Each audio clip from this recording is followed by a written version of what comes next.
Greetings and welcome to this episode of Remember Me. Copyright 2023, Pat Morgan.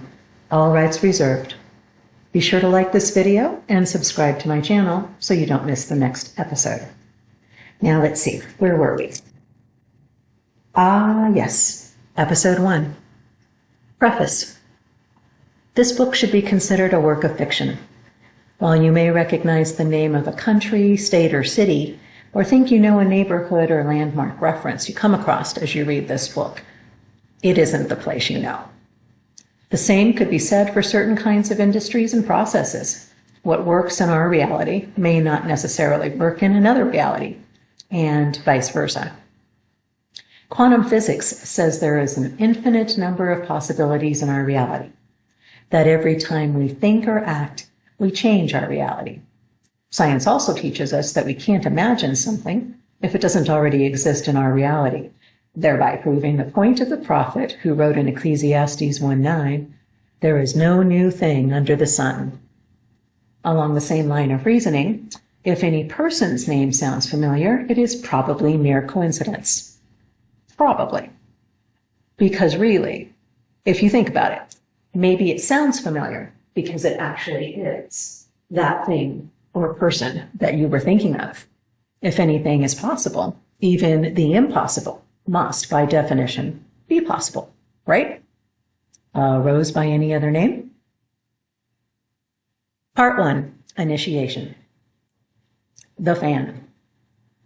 The bathroom fan kicked on in the apartment next door. I could tell because my apartment shared a common wall with the adjacent unit, and that common wall would vibrate every time the neighbor's fan came on, as if my apartment was being held in the arms of a giant cat, or maybe a dragon that was purring.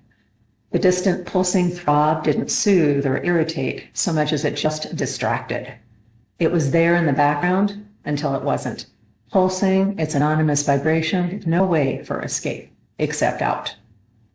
Out was Houston, Texas, outside the downtown area where the old suburbs had been way back when Houston had settled down from its Wild West days, at least externally.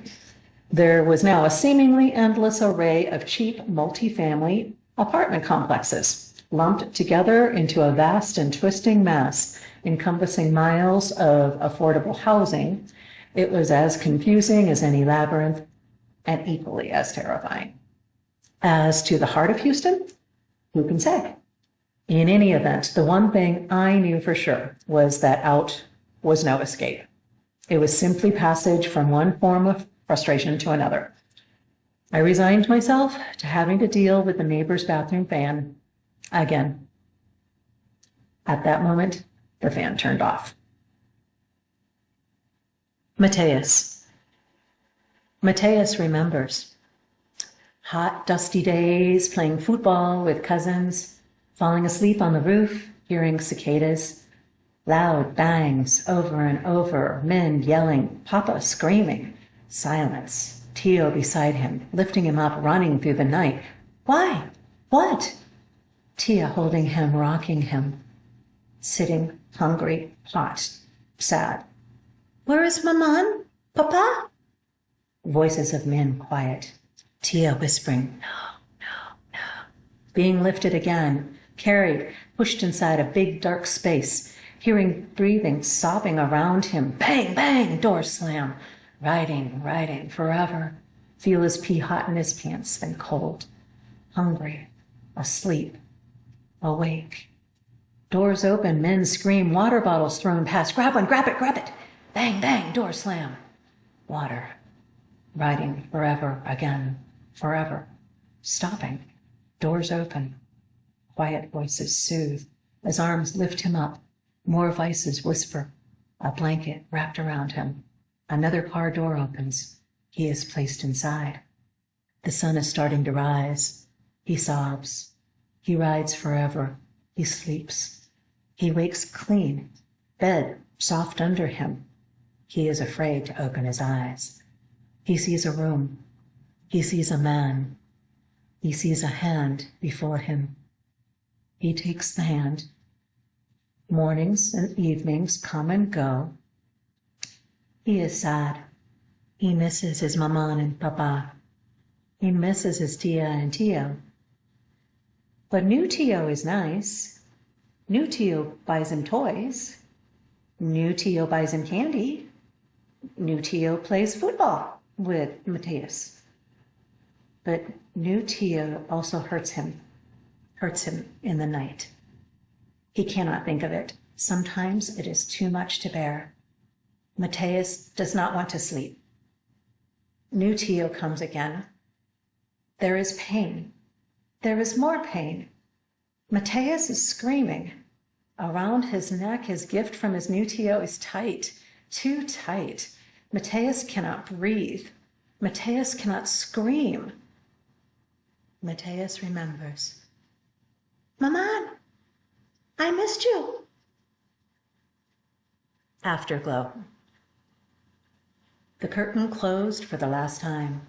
Everyone dashed off stage to their dressing rooms to get out of costumes and scrape off pancake makeup, finishing a transformation that had begun 4 hours earlier in the exact reverse of the process.